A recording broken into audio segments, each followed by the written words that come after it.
What's going on, everybody? I hope you all are having a great day today, and today's going to be an interesting video because I don't really have a set topic or anything. I kind of just have a generalist thing of what I want to talk about. It's going to be kind of like one of those kind of rant videos.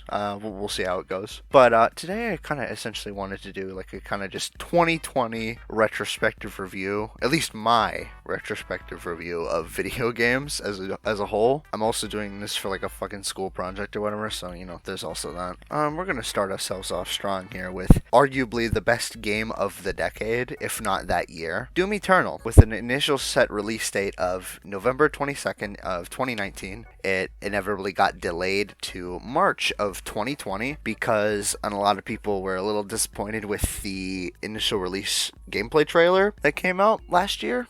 Well, it would be 2019 at that point, so technically about 2 years ago, if you want to get into specifics. But it's set and released in 2020, and to pretty critical acclaim. I personally enjoyed the shit out of it. It was my favorite game of that year, and I'm not gonna lie, when I first started playing it, I was absolutely awful at it, and it took me a damn long time before I figured out how to play effectively, manage my resources, and prioritize the correct enemies, etc. etc. It just takes some getting used to, and you definitely have to spend time with the game and learn its mechanics. You can't just pick it up like you did the last game, Doom 2016, and just expect to go in with the super shotgun and just kill everything in sight that easily. It's not that kind of game. You still can do that, but you'll be playing on an easier difficulty, because if you try and do that with like ultra violence or anything, you will get killed very, very quickly. It's just not that type of game anymore. Id Software doubled down on the resource management, and you know what? I applaud them for that, because it definitely added to the game. It makes you think when you're playing it. It's not that mindless of a shooter anymore. It's a lot more strategic, which in my opinion is a great design choice, because it really is executed well in Doom Eternal, and personally I just think it just did a fantastic job on it. Then like later in the year, we got the Ancient Gods DLC, which took Doom Eternal and cranked it up even higher, which was awesome. It's an extremely sadistic DLC. It's very difficult, I will say that much. If you, even more so actually, if you are not actively managing your resources effectively, paying attention to the enemy variety, and tackling your problems as you should, you will get murdered very, very quickly. When I first played through it, I did pretty well. I played on ultra violence and I got through it without dying too much, but the Ancient Gods DLC definitely made me a much, much better player after going through it multiple times and learning the best ways to go through those arenas, and just overall, it's just a fantastic DLC. It also made me realize some of the weapon mods that I wasn't using are actually really, really good. Like the full auto mod for the shotgun. At first, I actually really hated because of how much like ammo it used, but I realized that like, especially with the salvo return mechanic, the salvo extender ammo return mechanic, it allows you to do a lot of damage very quickly, and you can get your ammo back for it. Or if you just like attack a bunch of fodder enemies, you can just basically farm shotgun shells, which is very, very useful. And I actually followed this little combo strat by Under the Mayo, and I actually managed to literally just melt a Marauder, one of the hardest enemies in the game, within seconds by just using the Ballista's Arbalest mod and a full auto combo with it and frag grenades. It's literally hilarious.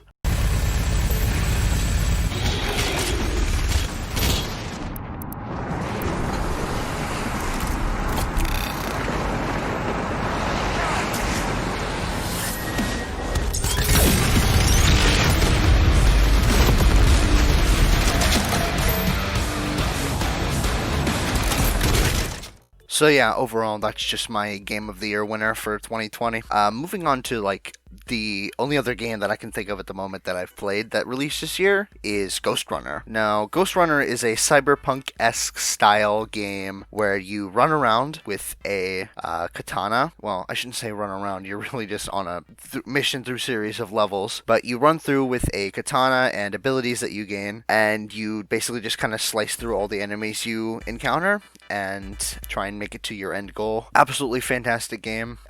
Mechanics are done very, very well. The only real downside I'd say the game has is that large sections of story just kind of have like one of the NPCs in the game just kind of talk to you and just basically just read off a bunch of dialogue, which, not really the best way that they could have done it, but it's serviceable. I wouldn't exactly say you're playing for the story anyways. It's more of a gameplay styled game like Doom, but like I said, the gameplay is very, very good.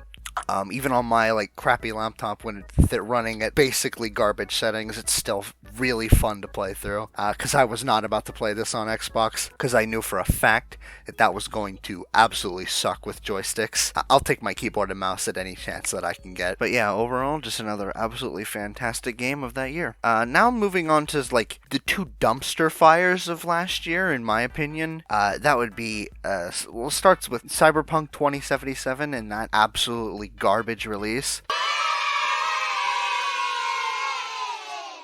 especially on consoles. CD Projekt Red definitely screwed a lot of people over, especially the people playing on last-gen consoles, because the game would run like absolute garbage at less than 30 frames per second, which is awful for playing a video game. And I think the worst part about the whole situation is CD Projekt Red basically just lied to everyone, straight up, because before the game released, if you got to play it early, you could not use your own gameplay. You had to use gameplay from the developers, which was pretty much hand-picked gameplay that looked good and wasn't full of bugs like the actual game was. And literally just up until release, you could not talk about directly any of the bugs the game had. You were only allowed to give it a good rating and just move on, which is complete and utter horse shit. So when consumers finally got to play the product, especially the people that pre-ordered it as well, they got an absolute broken, buggy piece of shit. And that's really fucking pathetic, because they promised a working game on release and they got garbage. Now this is both at fault of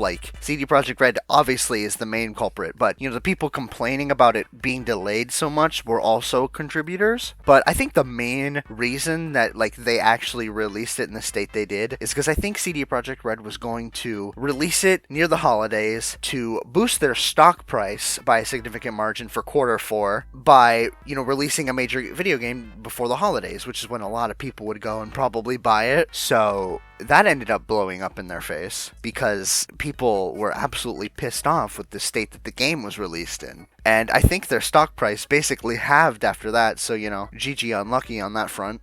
Get fucked. But, you honestly love to see it. When a company does something really shitty like that, you can only, want the worst from them. And I don't even know why so many people are defending CD Projekt Red either, because, they made The Witcher 3, and then they were touted as the best damn developer in the business. I don't get it. The Witcher 1 was alright. The Witcher 2 was, better than The Witcher. The Witcher 3 was the only, really good game in the franchise, and even then, it was a technical dumpster fire when it released too, so I don't even know why people are just giving CD Projekt Red an immediate pass. It's kind of bullshit, frankly, but people will defend whatever they want. Moving on to the last nightmare of 2020 revolving video games, and that would be the Game Awards, and that utter dumpster fire of a situation. To be completely honest, I don't even know why I give the Game Awards the time of day anymore, because it's always absolute garbage.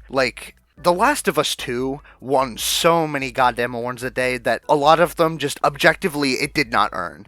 I can guarantee you that Sony paid off the Game Awards to get The Last of Us 2 to get so many of those awards. It's complete bull. Especially the Game of the Year one. The Last of Us 2 did not deserve Game of the fucking Year. It was not a good game.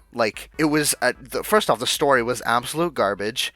They did an attempt, and it was awful. And not to mention that it was basically just the same recycled gameplay of the last game that wasn't even that good to begin with. It's just a basic-ass third-person fucking cover shooter with crafting mechanics. And, that's not very fun to me, personally. It's also slow as hell with a shitload of cutscenes, and some of them it did deserve, but, one of them, for example, soundtrack and sound design, absolutely not. It did not deserve that at all whatsoever. There were much better games that released with much better OSTs and sound design than the basic as hell soundtrack that it had. Let me go listen to Standard Guitar Song number 17. What a great song. Whereas, with Doom Eternal, I could go listen to several absolute bangers, The Only Thing They Fear Is You, Super Gore Nest, the UAC Atlantica, or The Blood Swamps.